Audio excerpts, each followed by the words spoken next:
ఇప్పుడు కొత్తగా ఈ యొక్క ఇండియన్ పోర్ట్స్ యాక్ట్ 2025కి ఇండియన్ పోర్ట్స్ యాక్ట్ 19 నాటికి తేడా ఏంటి అసల? ఈ ఇండియన్ పోర్ట్స్ యాక్ట్ ఇది రావడానికి కారణాలేంటి? అసలు ఫస్టు ఇందులో ఏంటంటే కొన్ని బాడీస్ అనేది ఏర్పరిచారనమాట. అంటే అప్పుడు కొన్ని డిస్ప్యూట్స్ వస్తున్నాయన్నమాట. పోర్ట్స్‌కి మధ్య గాని, పోర్ట్స్‌లో కొన్ని డిస్ప్యూట్స్ వచ్చాయి. వాటి కోసం వీళ్ళేంటంటే కొన్ని బాడీస్ అనేవి ఏర్పాటు చేశారనమాట. ఆ బాడీస్ ఏంటంటే ఆహ్, ఇవన్నమాట. స్టాట్యుటరీ అండ్ రెగ్యులేటరీ బాడీస్ అనమాట. మారిటైమ్ స్టేట్ డెవలప్‌మెంట్ కౌన్సిల్ ఎంఎస్‌డీసీ అనమాట. మారిటైమ్ స్టేట్ డెవలప్‌మెంట్ కౌన్సిల్ అనమాట. ఇది యూనియన్ షిప్పింగ్ మినిస్టర్ చైర్డ్ అవుతాడనమాట. ఇదేంటంటే నేషనల్ పర్స్పెక్టివ్ అనమాట. ప్లానింగ్ గాని, టారిఫ్స్ గాని, ట్రాన్స్‌పరెన్సీ గాని, పోర్ట్ డేటా గాని. ఇంకోటి స్టేట్ మారిటైమ్ బోర్డ్స్ అని ఉంటాయి. స్టేట్ మారిటైమ్ బోర్డ్స్ ఏంటి? Regulation of non major ports. ఈ యొక్క స్టేట్ చేతిలో ఉంటాయన్నమాట. లైసెన్సింగ్, టారిఫ్స్ ఇయన్నీ. ఇదనమాట. ఈ ఒక్కటే మారిటైమ్ స్టేట్ డెవలప్‌మెంట్ కౌన్సిల్ అనేది మాత్రం షిప్పింగ్ మినిస్టర్ అనేది చైర్డ్ అవుతాడనమాట. తర్వాత డిస్ప్యూట్ రెజల్యూషన్ కమిటీ అనమాట. ఇది mandatory in each coastal state అనమాట. రిజాల్వ్ డిస్ప్యూట్ బిట్వీన్ పోర్ట్స్ గాని, కన్సెషనైర్స్ గాని, ఎక్సెట్రా వాళ్ళ మధ్య ఉండే డిస్ప్యూట్స్ అనేది ఆహ్, రిజల్యూషన్ చేసుకోవడానికి. ఇక్కడ మెయిన్‌గా ఇప్పుడు మనం పోర్ట్స్ చూసుకుంటే గనక, పోర్ట్స్ యాక్ట్ ఆఫ్ 2021 ఒకటుందనమాట. అది మేజర్ పోర్ట్స్ యాక్ట్, ఆహ్, మేజర్ పోర్ట్స్ అథారిటీ యాక్ట్ అని 2021 దాని ప్రకారం మనకి 12 ఉన్నాయి మేజర్ పోర్ట్స్. 12 ఏంటంటే కాండ్లా, ముంబై, జేఎన్‌పీటీ, తర్వాతొచ్చి మార్మొగో, తర్వాతొచ్చి మ్యాంగ్లూరు, కొచ్చి, ఇటొచ్చి తుతుకురిన్, దాన్నే వివో చిదంబరం అంటున్నారు. తర్వాతొచ్చి చెన్నై, ఎన్నోరు, తర్వాత అది విశాఖపట్నం, పరదీపు, కోల్కతా. ఇప్పుడు కొత్తగా 2 చేశారది. గలాతియా అనమాట. అండమాన్ దగ్గరుండేది. గలాతియా ఒకటి, ఇంకోటేంటంటే వందవాన్ అనమాట. ఈ కలిపి మొత్తం 14 అయినియి. 12 మేజర్ పోర్ట్స్ నోటిఫైడ్ వచ్చి 2, మొత్తం నాన్ మేజర్ పోర్ట్స్ వచ్చి 213 అనమాట.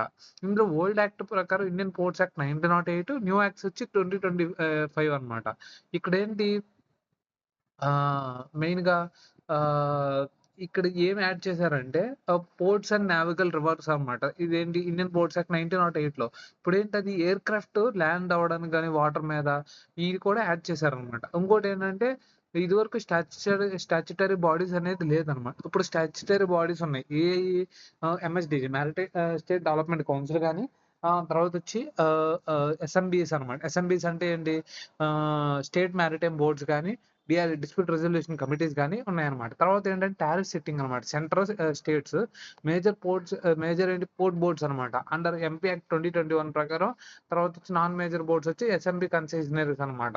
ఇదనమాట. తర్వాత పొల్యూషన్ ఇదివరకు ఏంటంటే బల్లాస్ట్ గాని, ఆయిల్ గాని, రబ్బిష్ డిశ్చార్జ్ గాని ఇయన్నీ పొల్యూషన్ కంట్రోల్. ఇప్పుడేంటంటే కంప్లయన్స్ విత్ ఎన్విరాన్మెంటల్ కన్వెన్షన్స్ అనమాట. మ్యార్పోల్ గాని, మారిటైమ్ పొల్యూషన్ గాని, తర్వాతొచ్చి బల్లాస్ట్ వాటర్ కన్వెన్షన్‌తో గాని ఇదనమాట. పెనాల్టీస్ ఇదివరకైతే ఇంప్రిజన్‌మెంట్ డైరెక్ట్ జైలుకే పంపారు. ఇప్పుడు అది తీసేసి పెనాల్టీ అనేది ఎలా చేస్తున్నారు? ఆహ్, ఆహ్, డీక్రిమినలైజ్ చేసేసారు. ఇప్పుడు ఇంపోజ్ పెనాల్టీస్ డైరెక్ట్‌లీ ఏంటంటే ఇప్పుడు డబ్బులు కట్టమంటున్నారు అంతే. ఫైన్స్ అనమాట. ఎపీల్స్ ఏంటి? ఇదివరకు ఎపీల్స్ చేసుకోవడానికి లేదు. ఇప్పుడు ఎపీల్స్ చేసుకోవడానికి హైకోర్ట్స్ అనమాట. సివిల్ కోర్ట్స్ బార్డ్ అనమాట. సివిల్ కోర్ట్స్ లేవు. డైరెక్ట్ హైకోర్ట్స్ అనమాట. కోర్ట్ అఫీషియల్ పవర్ ఏంటంటే సేఫ్టీ అండ్ నావిగేషన్.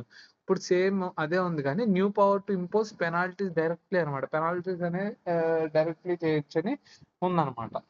అంతే కాకుండా ఇక్కడ మనకేంటంటే ఆహ్, ఇదేంటి ఆహ్, ఇక్కడ మనకు కొన్ని ఇష్యూస్ ఉన్నాయి. No appeal mechanism. ఏ అప్పీల్ మెకానిజం లేదనమాట. ఎక్కడ లేదంటే కన్జర్వేటర్ అనేవాడు ఆడే పోర్ట్ అథారిటీలో ఒక మెంబర్ అనమాట. అది పోర్ట్ ఎలా ఎలా జరుగుతున్నాయి ఇయన్నీ చూసుకోవాలి. అంతే ఆడే మళ్ళీ ఏంటి ఆహ్ ఇది ఎలా జరుగుతుంది? కాన్‌ఫ్లిక్ట్ ఆఫ్ ఇంట్రెస్ట్ ఏంటంటే పోర్ట్ అథారిటీకి కన్జర్వేటివ్. అతనే మళ్ళీ ఏదైనా ఎన్విరాన్మెంటల్ సంబంధించి ఏదైనా ఇష్యూస్ జరిగినా, హెల్త్ అదేంటి పొల్యూషన్ ఉన్నా అట్లా ఇతనే ఫైన్స్ ఏస్తాడు. అంటే అతనిలో పార్ట్ ఉండి, ఇప్పుడు నేనే పార్ట్ ఉన్నాను. నా యొక్క బాడీ మీద గాని, నా దాని మీద నేను ఫైన్ కావాలని ఎయ్యాలన్నా గాని, ఒకవేళ తక్కువేసి దాంట్లో చార్జ్‌లు కరప్షన్ జరగడం గాని, ఇయన్నీ జరుగుతాయి. కాన్‌ఫ్లిక్ట్ ఆఫ్ ఇంట్రెస్ట్ అవుతది. అప్పీల్ మెకానిజం ఇక్కడ ఇదివరకు ఇదేంటి నో అప్పీల్ మెకానిజం అనమాట. ఇక్కడ ఏంటంటే ఒక ఇండిపెండెంట్ అథారిటీ పెట్టడం బెటర్ అబౌవ్ ద కన్జర్వేటర్ అనేవాడు అనమాట. ఇక్కడేంటి కాన్ఫ్లిక్ట్ ఆఫ్ ఇంట్రెస్ట్, ఇదేంటి క్లారిటీ నీడెడ్ అనమాట. ఏంటి ఇది మేజర్ పోర్టా? మైనర్ పోర్టా? అట్లా కూడా ఇదేంటి ఆ రెండిటికి తేడా ఏంటి? మెగా పోర్ట్స్‌కి ఆహ్, ఇలా చెప్పడం అనమాట. అడాప్ట్ బిఎన్ఎస్ఎస్ అనమాట. ఇక్కడేంటంటే 2023 బిఎన్ఎస్ఎస్‌లో ఏంటంటే వితౌట్ వారంటీ చేయొచ్చు. ఇయన్నీ ఉన్నాయి.